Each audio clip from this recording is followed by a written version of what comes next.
Well, here we are at what I believe is the beginning of Pinhoti 4. And Pinhoti 4 is a mostly downhill trail. I believe it's somewhere between 2.5 miles. And we got some storm damage, it looks. Like I said, mostly downhill. And then it runs into a road and follows the road for a little under a mile, I guess, until it hits Pinhoti 3, dropping back down the mountain. So it's my first time on this trail. Normally I don't really bother with videoing trails that I'm riding that are new, but this isn't one that I can run several times to get used to it and pick out features and whatnot. So that looks like it. So figured I would just take the video and see if I can use some pieces of it later, kind of give a flavor of this trail. This is up in the Mulberry Gap area in North Georgia, a little north of LJ. And we definitely got a lot of leaf coverage. Not too fluffy, but being that this is a new trail for me, I don't really know how slippery this is going to make it. And the brake pads are still getting bedded in. So I'm definitely going to be a little more cautious than usual.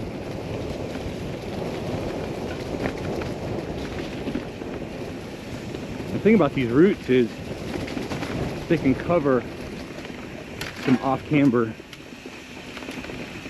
routes.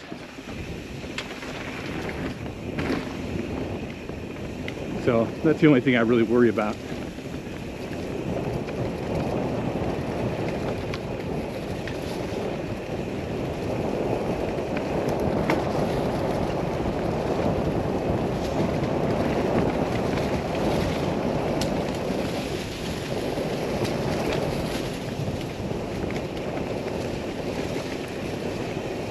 I was in the LJ area mountain biking, man, probably 15 years ago now, maybe even 16. And we went to a couple different areas.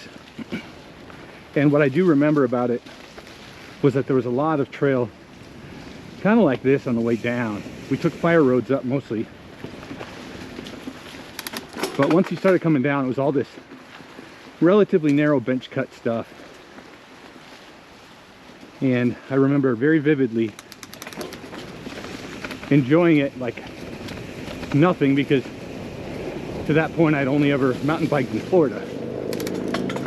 And I was thinking how amazing it was to just be barreling down a mountain, going so fast. And then I came around one of these bench cut corners, and the corner was just a little tighter than I thought. Just about planted square into a tree, so made me more cautious. Got a little stream running down there. Sounds cool.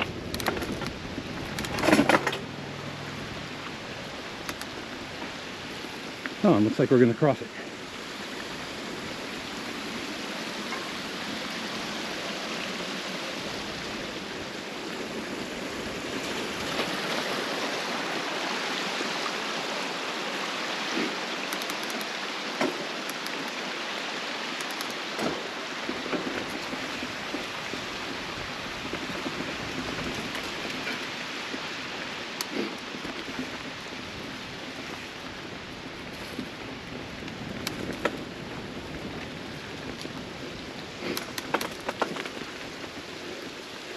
Well, so far, the trail is really quite smooth. These stream crossings are fun. Not something I normally get to do. Beautiful area though.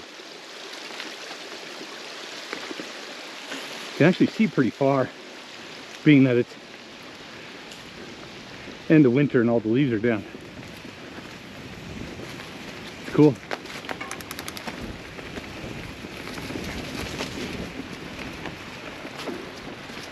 The only thing that makes me a little cautious is that just about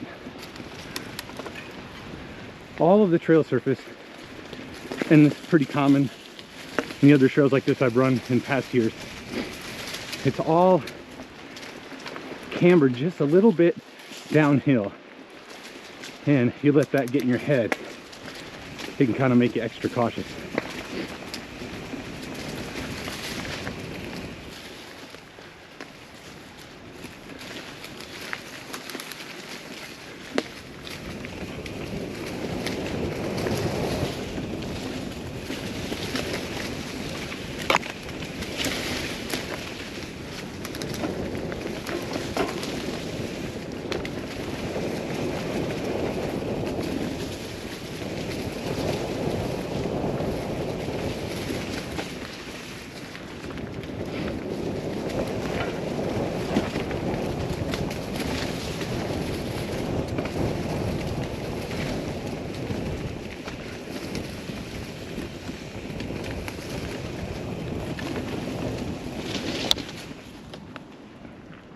And here we are at the Pinhoti 4 section exit. There's a pretty short section. I was surprised at how fast that went. And it really was almost all downhill. Beautiful view across this road. Spent a couple minutes checking that out.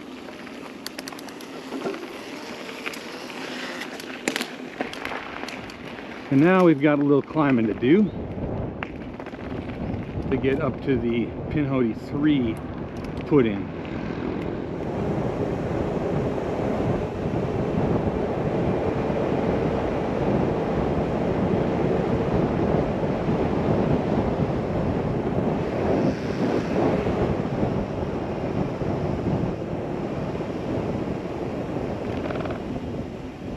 Now here we are at Pinhoti 3 put-in,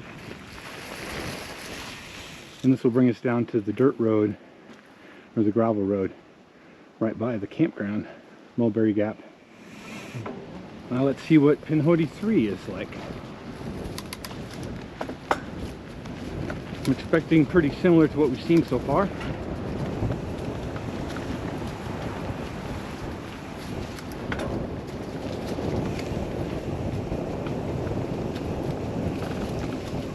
Definitely a little steeper out of the gate.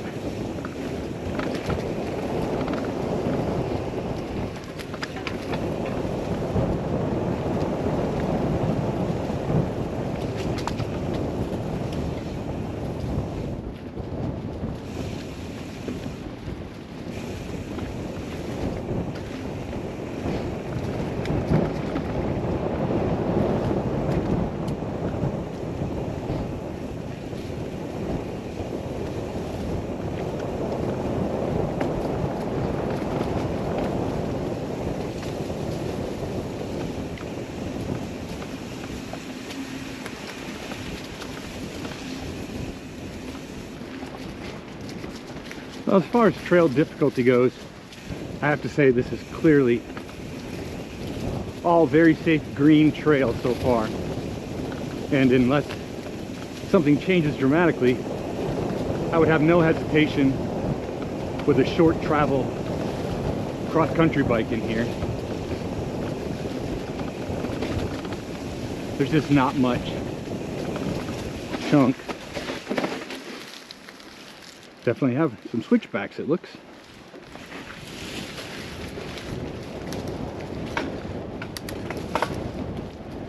I remember the driver telling me on the way up about those. Said they kind of sneak up on you. And that one did a little. And I got a little bit of roots going on there. Nothing bad.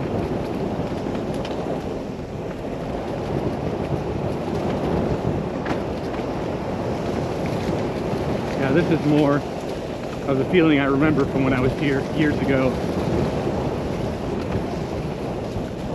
Just kind of barreling through the woods on these bench cut trails.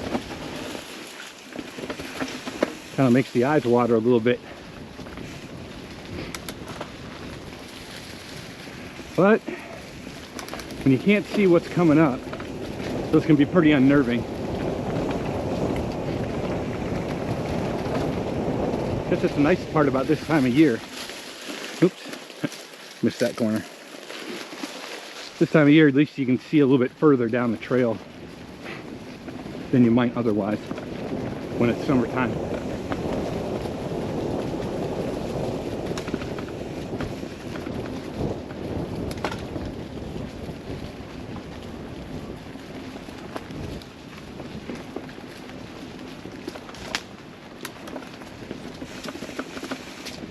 So yeah, that section from the road to here was pretty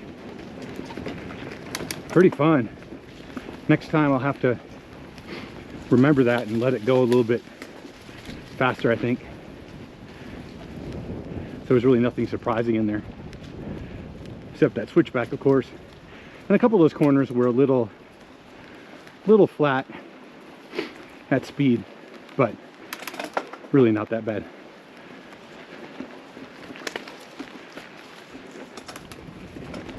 We just finished a pretty decent section of climbing up right around the middle, maybe 40% of the way into Pinhoti 3 here. And that was an important test for me right there. Not only because I don't really do much climbing anymore, but if you've seen my other videos, you've probably noticed that I normally ride shuttle parks, and I'm basically always on a downhill bike. And what I was looking for is a trail bike that would have a similar feel, but still allow me to get out and do more traditional trail riding like this. And so today I'm on a 23 Santa Cruz Mega Tower. It's 170 mil front, 165 back. So it's obviously not quite the travel that my downhill bike has, but some of the geometry points are close enough that I was able to pretty much jump on this bike. This trail is my first ride on it ever, and within seconds I just felt like I was completely comfortable with it. And that is a big deal for me, because I'm not good at switching back and forth between bikes that are really different. My previous trail bike was less travel, a little bit smaller size-wise, steeper geo, that sort of thing. And although it was good for Florida trail riding, it was quite a bit different of a feel than my downhill bike. So anytime I would jump on it, even to do simple trail rides around my house,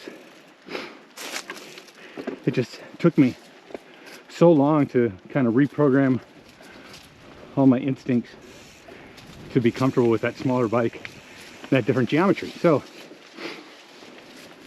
if you are in the fortunate position to be looking for a trail bike that will complement a downhill rig, this one is just so far really surprising me at how comfortable I can get on it, coming right off,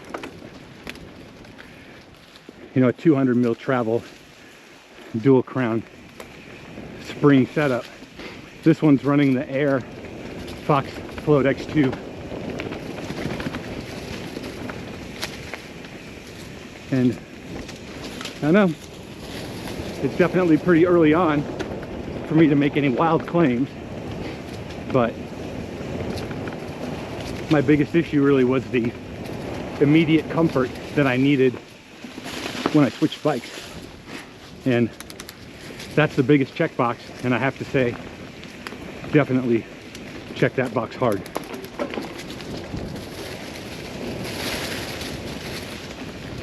So as you can see, this trail is a little bit more up and down than the beginning section was, but pretty manageable. The climbs are pretty mild.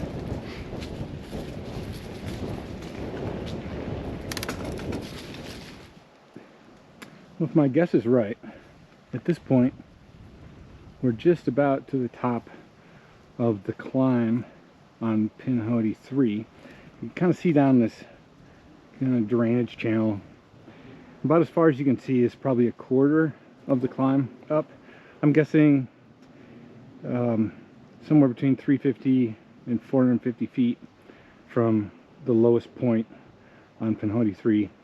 And I think that's consistent with what the map was saying on Trail Forks and the map provided by the park in the section. So definitely a lot of climbing, and the switchbacks are quite steep, and the corners are, you know, very tricky. I did try and climb a few of them, and it was definitely tough because of how tight they are and how steep. And a couple of them did actually have some pretty technical roots or rocks in just the right place, I guess you'd say, to make the corners really difficult. I think coming down would be not that big of a deal, although you'd have to come into them really slow to be able to, you know, stop and make the corners. But I think we're getting close to the top here. Probably a little bit more climbing, and then I believe once this climb section's done, it's mostly down until we get back to the gravel road right by the campground.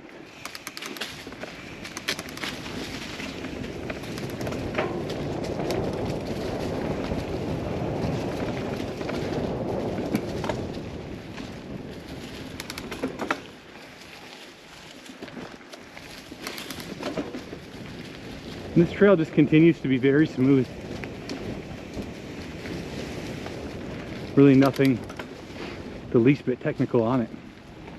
So if you're looking for that kind of gnarly tech trail out in the mountains, definitely want to check out something else, because this is definitely a cruiser kind of a trail.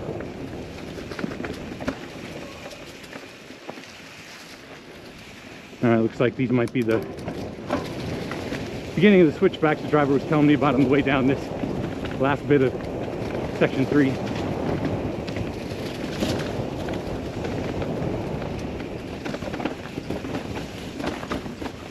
Yeah, a little bit of root and rock there. Nothing bad.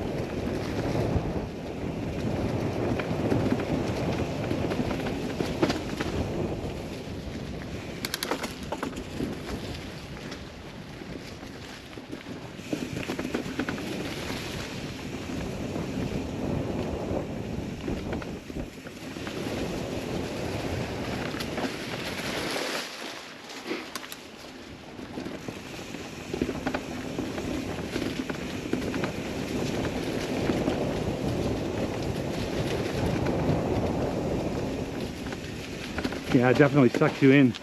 Really floaty sections followed by these really tight switchbacks.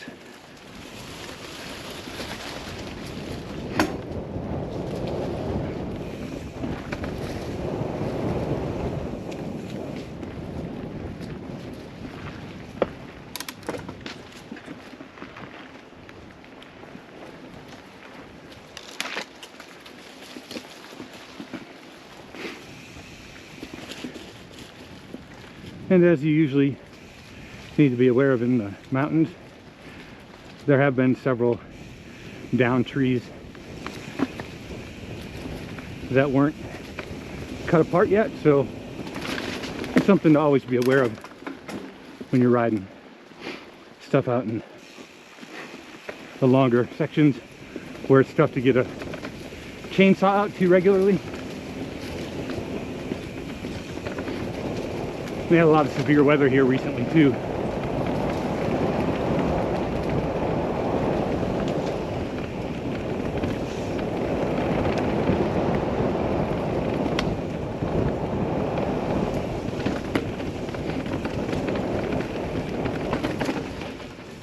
Some nice section through there.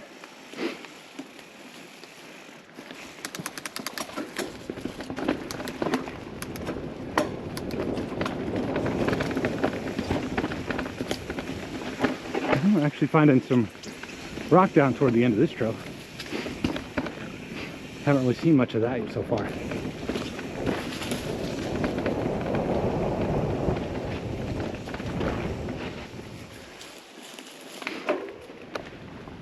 Yeah, those switchbacks are definitely sneaking up on me.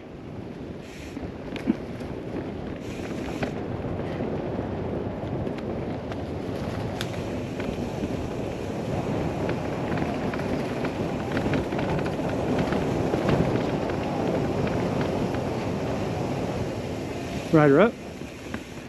Thanks guys, appreciate it.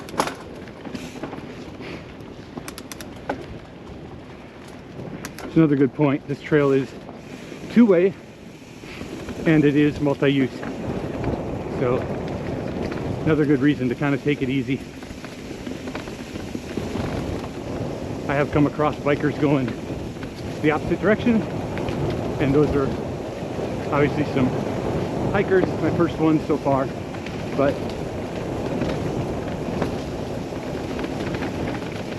good evidence that even when it's maybe a slower day, you gotta watch out for the few.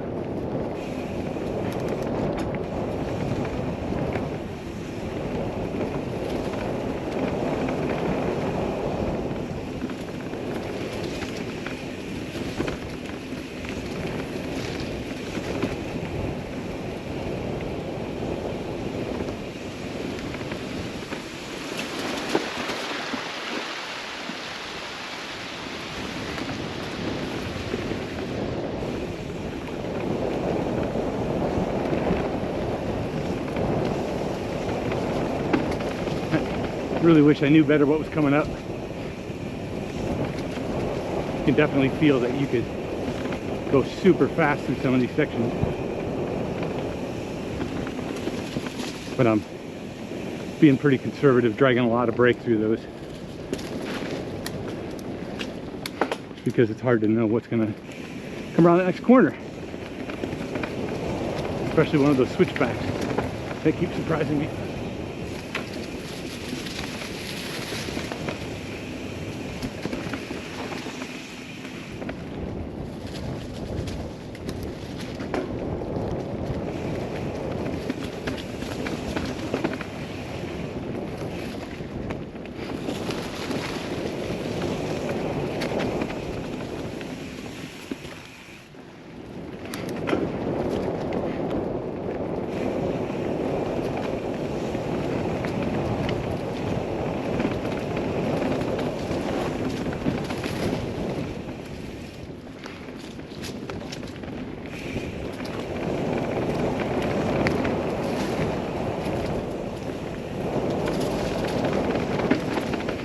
Yeah.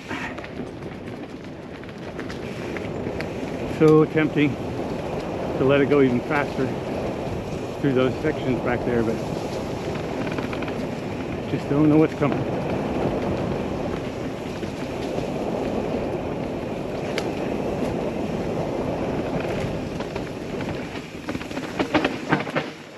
Like that. Whew. And it looks like we are almost out. Surprisingly fast. 6 miles. Obviously the climb was a lot of time, but if you take that out, I was really surprised how fast the other distance went by.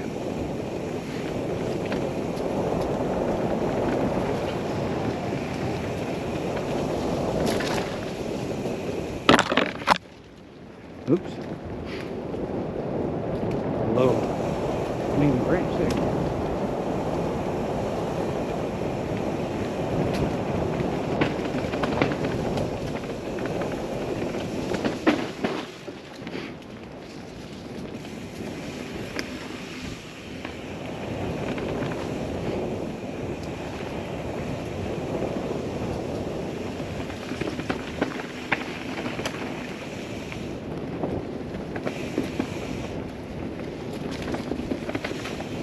And we're out.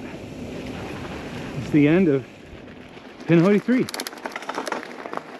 You got a little gravel road climb to get back to the campground, which is just up this hill and around the corner. Great trail though. Definitely classic, what I remember as North Georgia bench cut mountain trail.